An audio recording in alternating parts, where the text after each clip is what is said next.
VMO-6 antecedents reach back to 1920 at Quantico, Virginia. Through a succession of unit redesignations, Marine Observation Squadron 6, originally designated VO-6M, came into being in 1927. This is the original airfield at Quantico. During the 20s and 30s, this was the only home for Marine Corps aviation. The squadron operated a variety of aircraft during this early period. Their missions were observation and primary flight training for student aviators. In early 1928, the squadron embarked aboard the USS Saratoga, bound for Nicaragua to fight the Sandinista guerrillas. The squadron was flying the Curtiss Falcon. Their missions included visual reconnaissance, aerial photography, infantry liaison, and emergency resupply. Here in Nicaragua, the squadron developed the doctrine of close air support, strafing and bombing in advance of friendly patrols. These tactics were later developed into a fine art by the Marine Corps. In addition to the Curtiss Falcon, the squadron also flew the Atlantic TA-1, a version of the Ford and Fokker trimotors.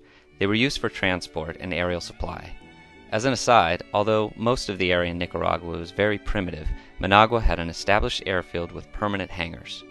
Apparently, during the 20s, there was a lot of interest and money invested in aviation. Both the hangars at Managua and the squadron, receiving new aircraft every couple of years, are examples of this cash input. In 1928, the squadron was relocated back to Quantico.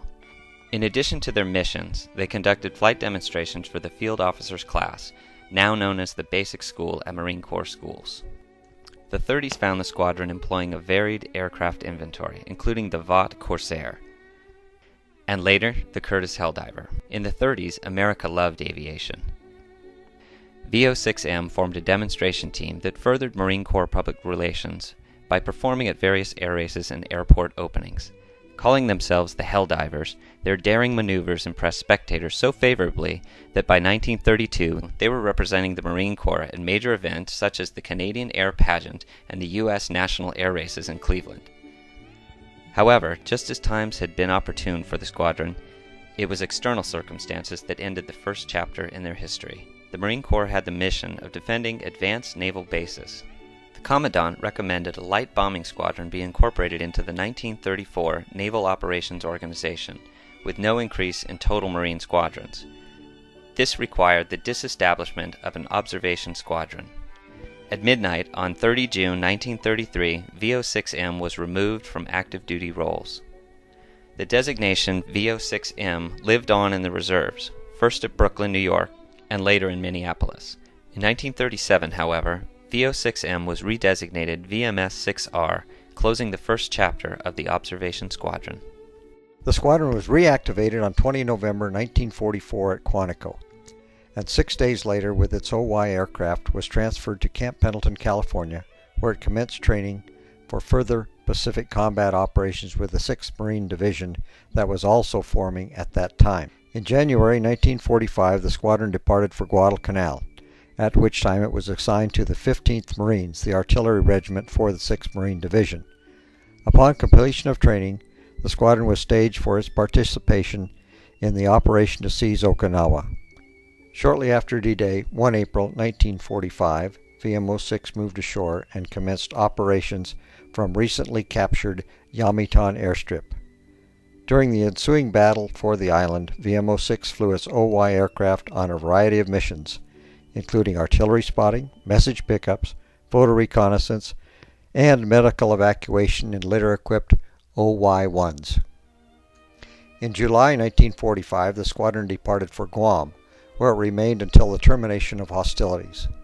In October 1945, VMO-6 was deployed to Tientsin, North China, to participate in the occupation. The squadron terminated its China service January 1947 when the Communist forces pushed their way south to Tientsin. Next stop was the United States, where VMO-6 took up residency at the Chapo Flats airstrip at Camp Pendleton. Quiet years of training and improvement on tactics followed until North Korea's invasion of South Korea.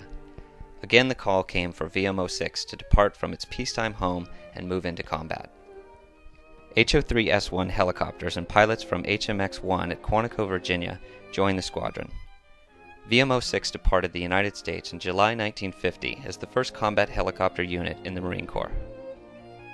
The squadron arrived in Kobe, Japan with its complement of 6 HO-3S-1s and 8 OY-1s.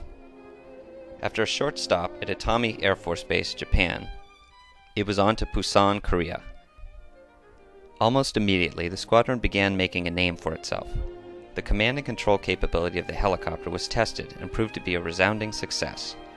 The OYs were flown as convoy escort for the 1st Marine Brigade, in addition to observation and reconnaissance missions.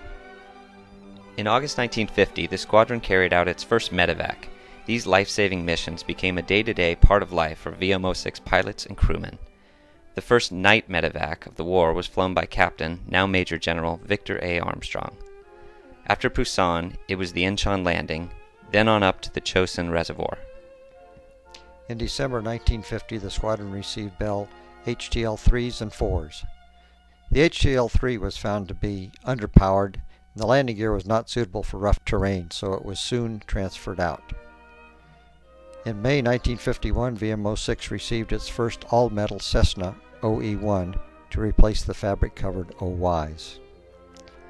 By April of 1952, all of the OYs and the HO-3Ss had been transferred out, leaving only the OE-1s and the HTLs in VMO. As the tempo of war became more fixed, the squadron took up residence at Bancroft Field at Tongo-ri near Munsan-ni. A staple of the camp were these beautiful Marine Corps green condominiums. Of course, with the lovely condominiums, you have gourmet chefs. Tradition is never ending in the Marine Corps. Happy Marine Corps birthday from Korea. In July 1952, the squadron started receiving the new Sikorsky HO-5S to replace the Bells. Although we had plenty of white sand, we did not have to contend with the snow. After the cessation of hostilities and a short post-conflict tour, the squadron returned to the United States in May 1955 to its home at Camp Pendleton. During 1956, the squadron began receiving 2 new aircraft, the OE-2 and the Kamen HOK. The following years were peaceful, involving training until the Cuban crisis of October 1962. A flight echelon of VMO-6's O-1 Bird Dogs and HOKs took part in operations with the 5th Marine Expeditionary Brigade, deploying to the Caribbean in support of the American blockade of Cuba. In 1963, the squadron was assigned the task of developing tactics for air support for helicopters. 6 North American T-28s were assigned for the short duration of the project. The data accumulated was subsequently incorporated into helicopter support doctrine. In 1964, a new aircraft entered the VMO-6 inventory. It was the UH-1E Bell Iroquois. As well as receiving the new Hueys, VMO-6 received a new maintenance hangar with squadron facilities on the second deck. VMO-6 continued its training and maneuvers in support of the 1st Marine Division, as well as training pilots, crewmen, mechanics, aerial observers, and all other required to fill out a fighting squadron. They were ready to go when and where they were needed. In August 1965, VMO-6 departed with MAG-36 aboard USS Princeton, bound for Vietnam. On September 1st, the squadron offloaded at Da Nang and shared VMO-2's hospitality. They soon moved to Kihei Airstrip at Chu Lai. This was the airstrip right after we moved in. The squadron area is in the lower left corner of the mat. Also note that there is only one mat at this time, the south mat. This is Kihei later. Note the 2 mats and numerous buildings to the right of the mats. This was the initial squadron area. Later we had a hangar and real buildings. If you'll remember those Marine condos back in Korea, I am convinced this was one of them without the hard frame. Note the tarp covering the hole in the roof. Of course we had plenty of amenities, cots, pallets to stand on, and a gasoline lantern for light.